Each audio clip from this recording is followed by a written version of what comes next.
had two systems that were corruption personified.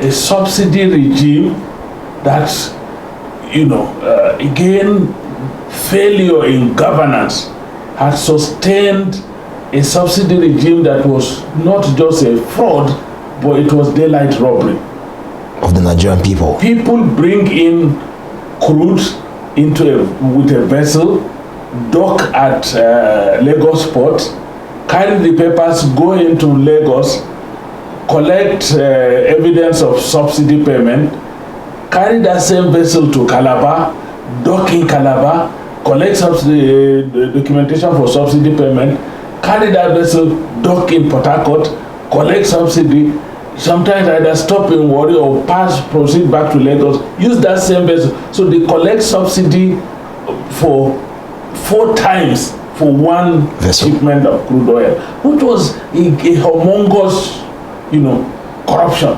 And then there were issues like bridging, that you want them to sell fuel the same price in Lagos, in Port Harcourt, in Sokoto, in Maiduguri, in this, and so they carry they carry refined oil from Lagos. They pay them bridging costs. Bridging cost means the cost difference. All right. Welcome to Voice TV Nigeria. This is the State of the Nation with Honorable Ahmed Sajo. My name is Ilorin Mohammed Jinadu, your host. On national leadership and communication, sir, analyzing the economic reforms of the past administration and the current one, what is your assessment? Well, let me start by saying, since our return to democratic rule in 1999, political expediency had always dictated our economic models. And because of that, we accumulated a lot of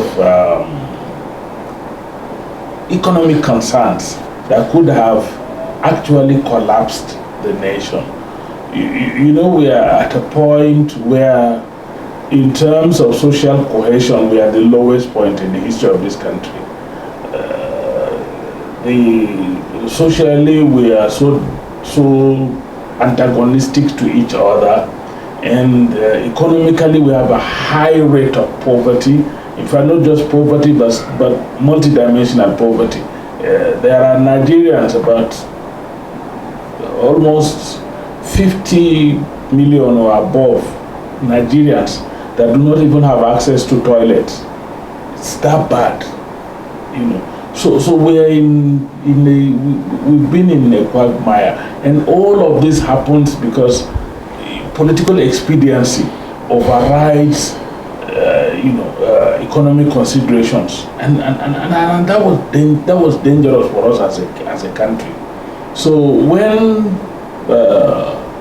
if you notice the past regime, when the system was about to collapse, especially at the subnational level, what they did was to give palliative from the refunds of the excess deductions from the parish club debt, which in itself was an indictment of us as a nation and as a government.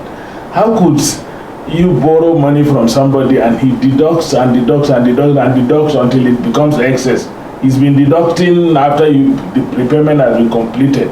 So it was those, some people just came up and, did some consultancy for Nigeria, and then we got a refund of the excess deductions. And so what the government did with it was to say, okay, we're going to share it as a bailout to subnational entities and all that.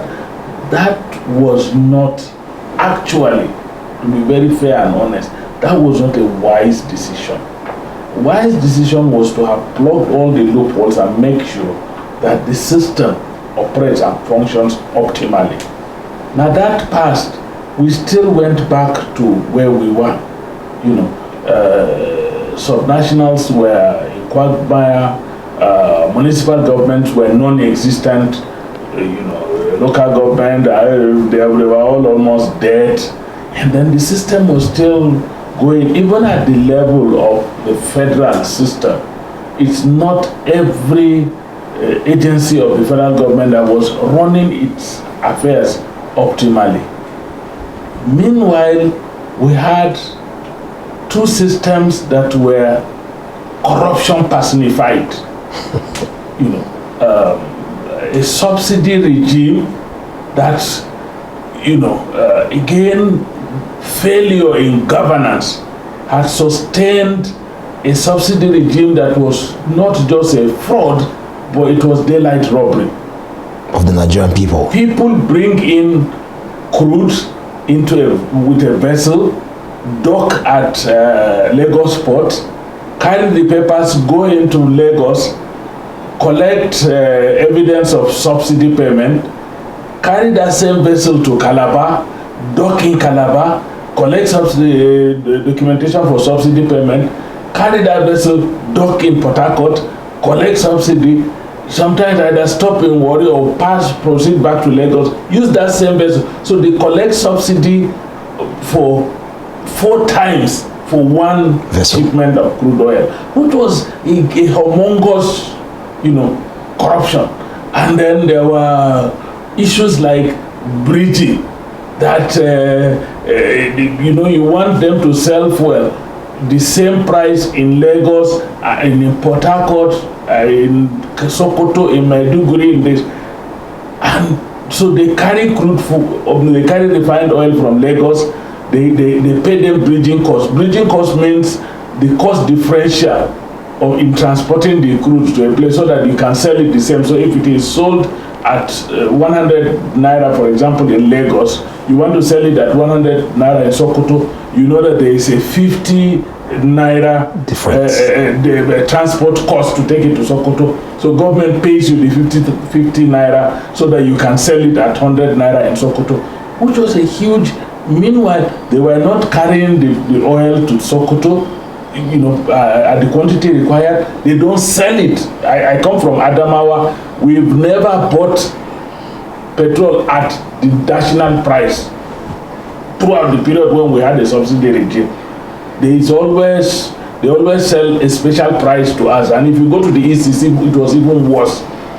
Yet they collect bridging fees. So it was a huge cesspool for corruption, and the government was unable to address the corruption aspect of it.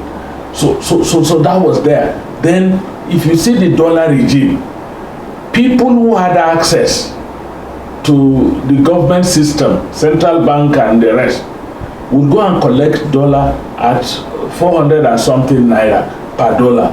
They just take this dollar straight to the black market, below the change, black market, and sell it for 600 700 naira to $1 and make their profit. So even manufacturers realize that, look, if I collect this dollar at 460 and I use the dollar to go and buy my spare parts or raw materials and bring it, if I manufacture, I pay workers, I do this, I do that, the profit margin I'm going to get may be like 20-30 naira per product, and the quantum of it does not pay me for all the stress I have gone through. But if I carry that same dollar and go and sell it in the black market, I make 10, 20, 30 times the profit I would have made. So it became a disincentive even for manufacturers to put the money into their businesses. So all of it was something we all knew. We were staring at it in the face, but nobody had the courage, the political will, the capacity to defy the political expediency to say we're knocking it off. And so when this government came, it became the fulcrum of their economic policy. Of course, it came with hardship. Naturally, it came with hardship. It came with panic. And you could see that at the time of the panic, refined petroleum products went as high as 1,000 plus. 1,000 plus. In fact, 1,200. 200 something, close to 300. In some locations. The dollar rose, skyrocketed to 1,900 and something. So all these were panic measures. People got frightened. How is this going to play out? But eventually, the system began to stabilize. Today, the petroleum industry bill, which we clamored for, is working.